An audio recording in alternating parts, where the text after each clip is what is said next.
जय हिंद छात्रों। आज हम एक बार फिर आपके सामने उपस्थित हैं एक नए अध्याय के साथ। हमारा आज का विषय है पर्यावरण और हम, कक्षा 5 से अध्याय 9। अध्याय का नाम है मैंने बनाया नक्शा।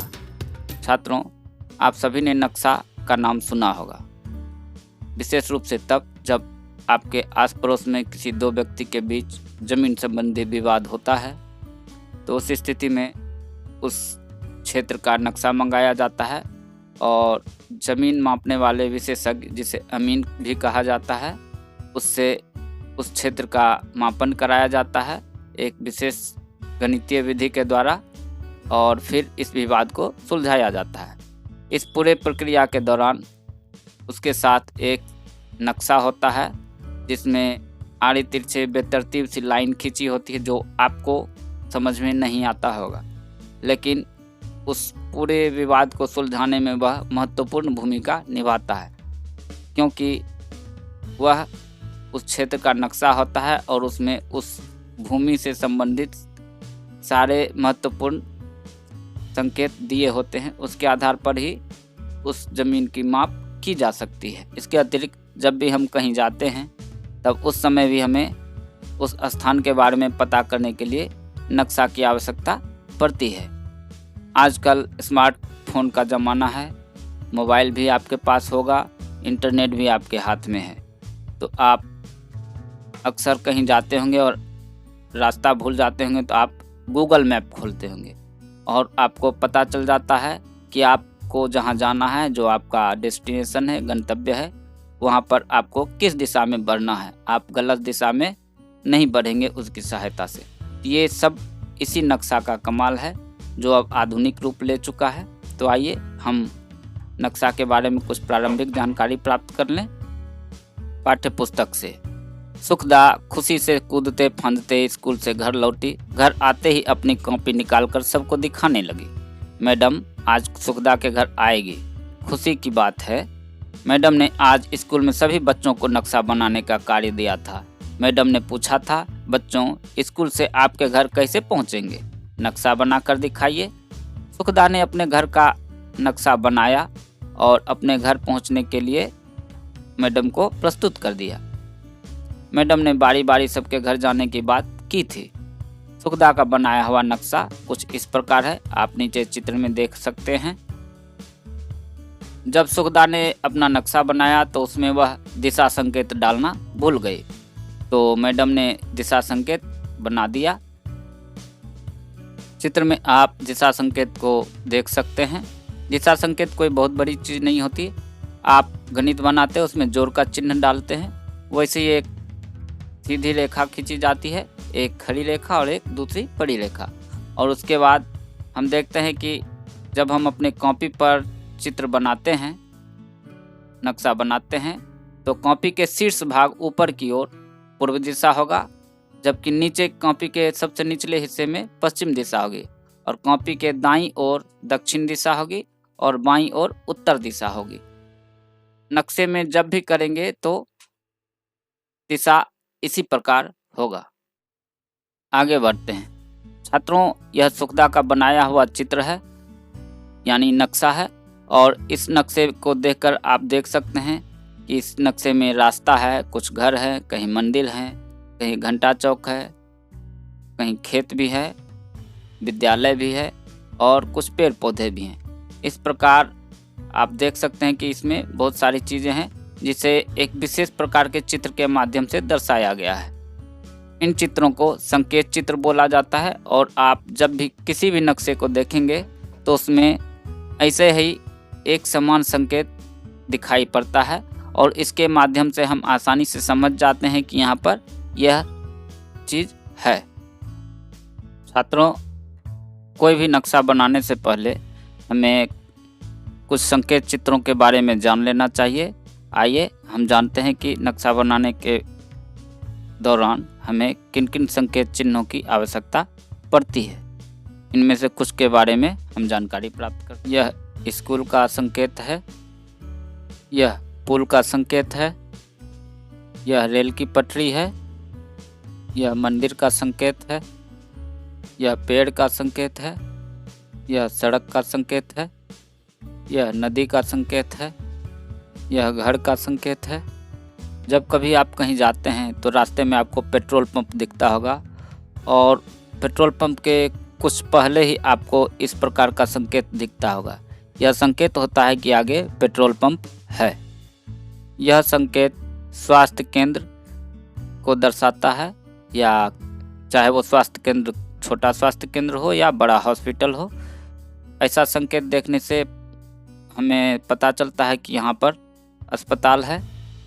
तो छात्रों, इन संकेत की सहायता से अब आप आसानी से अपने घर, विद्यालय या अपने आसपास के किसी क्षेत्र का नक्शा अपनी कॉपी में आप बना सकते हैं। एक बार प्रयास कीजिएगा। आगे बढ़ते हैं। अब आप इन प्रश्नों के उत्तर दें।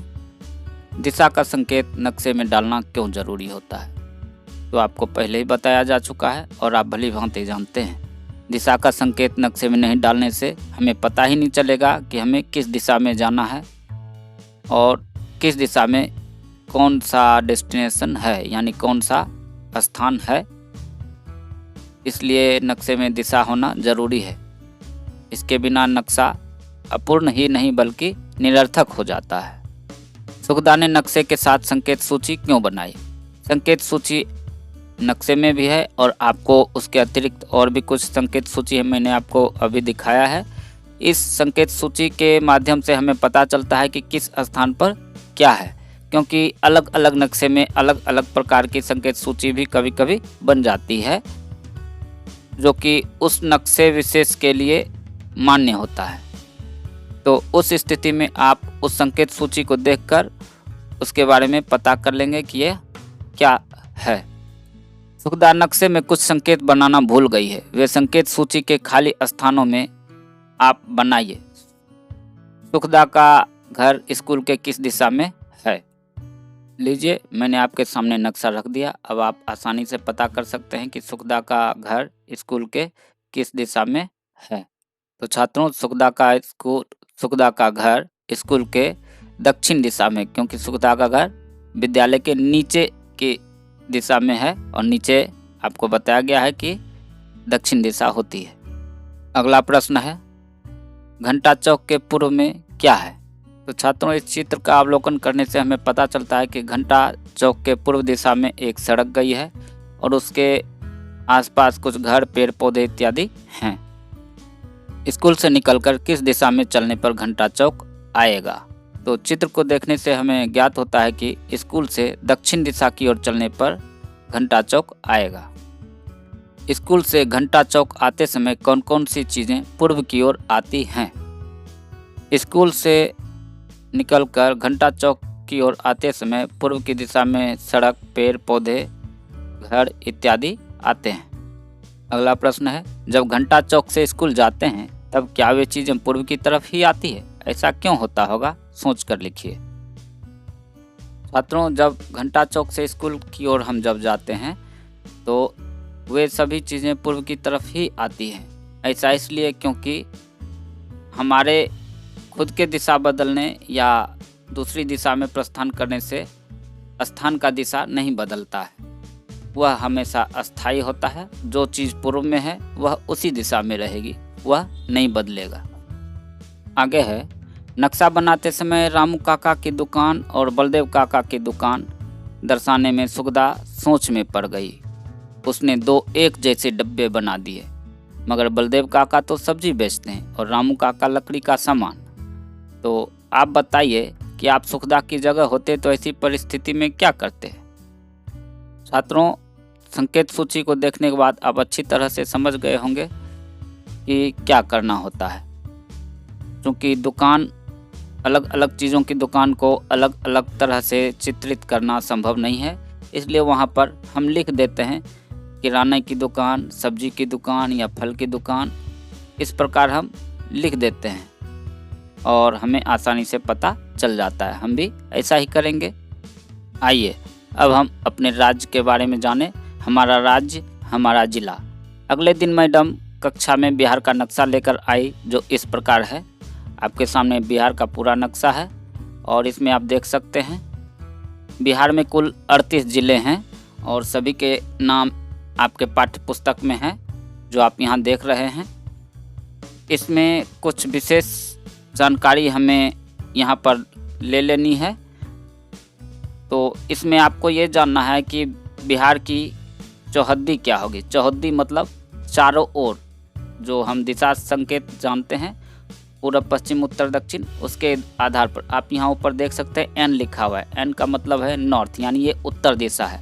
और इस आधार पर जब ऊपर उत्तर दिशा होगी तो नीचे दक्षिण दिशा होगी, और दाईं तरफ पूर्व होगी और बाईं तरफ पश्चिम। तो इस प्रकार हम देख रहे हैं कि उत्तर दिशा में नेपाल है। नेपाल हमारा पड़ोसी देश, यानी कि हमारा राज्य बिहार एक अंतर्राष्ट्रीय सीमा से लगा हुआ है और वो है नेपाल के साथ। उसके अलावा जब दक्षिण की ओर जाते हैं तो हमारा पड़ोसी राज्य है झारखंड, जो कभी बिहार का ही हिस्सा हुआ करता था कुछ वर्ष पहले। अब वह एक नया राज्य बन चुका है, तो वह दक्षिण दिशा में है। उसके अतिरिक्त हम पूर्व दिशा में देखते हैं पश्चिम बंगाल राज्य है, और पश्चिम दिशा में उत्तर प्रदेश है। तो आपका ज़िला कौन सा होगा, आप अपने ज़िले को देखिए और उसकी चौहद्दी को नक्शे में देखकर पता कीजिए। हमारा ज़िला खगड़िया है और मैं अपने ज़िले के बारे में आपको बताता हूँ। छात्रों, आप चित्र में देख सकते हैं जो लाल क्षेत्र है वह खगड़िया ज़िला है। उसके आसपास के ज़िले को भी आप देख लीजिए। खगड़िया ज़िला के उत्तर में सहरसा ज़िला पड़ता है और इसके दक्षिण में बेगूसराय, मुंगेर और भागलपुर पड़ता है। इसके पूर्व में भागलपुर और मधेपुरा है, जबकि पश्चिम में बेगूसराय और समस्तीपुर ज़िला पड़ता है। इसके अतिरिक्त खगड़िया ज़िले में 7 प्रखंड हैं और 2 अनुमंडल हैं। छात्रों, अब आप उत्तर दीजिए, राज्य की सीमाओं को किस प्रकार की रेखाओं से दर्शाया गया है। लीजिए, आप इन चित्रों को देखिए। संकेत सूची में आप देख सकते हैं सबसे ऊपर अंतर्राष्ट्रीय सीमा है, जो बहुत गाढ़ा काला रंग है और लंबी लंबी लाइनें हैं, बीच में बिंदु है। और उसके बाद दूसरे नंबर पर अंतर्राज्यीय सीमा है, जो अंतर्राष्ट्रीय सीमा से थोड़ा हल्के रंग में है। और उसके अतिरिक्त सबसे नीचे अंतर जिला सीमा है, इसे आप देख सकते हैं, यह हल्का डॉट में है। आगे है नक्शे की संकेत सूची में सीमाओं के संकेत के आगे नाम लिखिए कि वह किस प्रकार की सीमा है।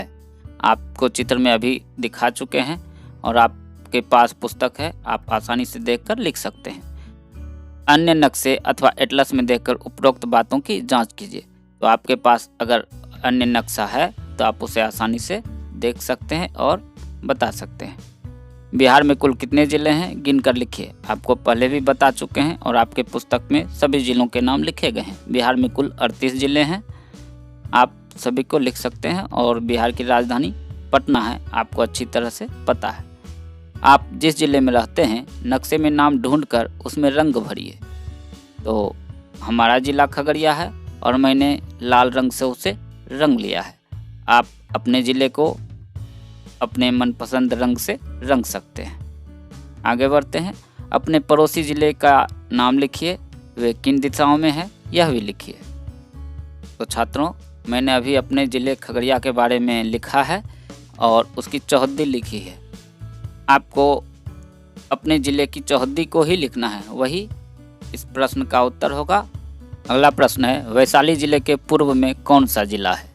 आप चित्र में देखकर बता सकते हैं आसानी से। वैशाली के पूर्व में समस्तीपुर ज़िला है। अगला प्रश्न है, जहानाबाद के दक्षिण में कौन सा ज़िला है। तो छात्रों, आप चित्र में देखिए, जहानाबाद के दक्षिण में गया ज़िला है। आगे है, बिहार के पड़ोसी राज्यों के नाम नक्शा देखकर लिखिए। छात्रों, आपके सामने नक्शा है और आपको पहले भी बता चुके हैं ऊपर कि बिहार के पड़ोसी राज्य हैं दक्षिण में झारखंड, पूर्व में पश्चिम बंगाल और पश्चिम में यूपी। जबकि उत्तर दिशा में राज्य नहीं बल्कि एक देश है, नेपाल। यह हमारा पड़ोसी देश है और हम नेपाल के साथ अंतर्राष्ट्रीय सीमा को बांटते हैं। बिहार राज्य की सीमा से किस देश की सीमा जुड़ी हुई है, अभी अभी आपको बताया गया है, नेपाल है उत्तर दिशा में। बिहार के नक्शे को देखकर आप और क्या क्या लिख सकते हैं, कोई 3 बातें लिखिए। छात्रों, बिहार के नक्शे को देखकर हम कई बातें देख सकते हैं, जान सकते हैं। बिहार ही क्यों, किसी भी स्थान का नक्शा देखने के बाद उसमें हम अनेक बातें जानते हैं। अब ये हम पर निर्भर करता है कि हमें कौन सी जानकारी चाहिए। तो सबसे पहले हम अगर बिहार के नक्शे को देखते हैं तो हम अपने पड़ोसी देश के नाम जान सकते हैं जो हमारे राज्य की सीमा से सटा हुआ है। उसके अलावा हमारा पड़ोसी राज्य कौन सा है, हमारे राज्य में कुल कितने ज़िले हैं। इसके अतिरिक्त अगर हमें किसी निश्चित ज़िले में जाना हो या किसी अपने गंतव्य पर जाना हो तो हमें किस दिशा में बढ़ना होगा, हम इसे नक्शे के द्वारा ही जान सकते हैं। और हमारा अंतिम प्रश्न है, अपने दोस्तों से चर्चा कर नक्शे के बारे में लिखिए। आप अपने दोस्तों के साथ मिलकर बैठिए, सामने अपने राज्य का, अपने देश का नक्शा रखिए और उसके बारे में चर्चा कीजिए और लिखिए कि आप इसके बारे में क्या क्या जानकारी एकत्रित कर सकते हैं। तो छात्रों, आपको यह अध्याय कैसा लगा आप हमें कमेंट में ज़रूर लिखें और साथ ही हमारे चैनल को सब्सक्राइब अवश्य करें। मिलते हैं अगले वीडियो में। जय हिंद।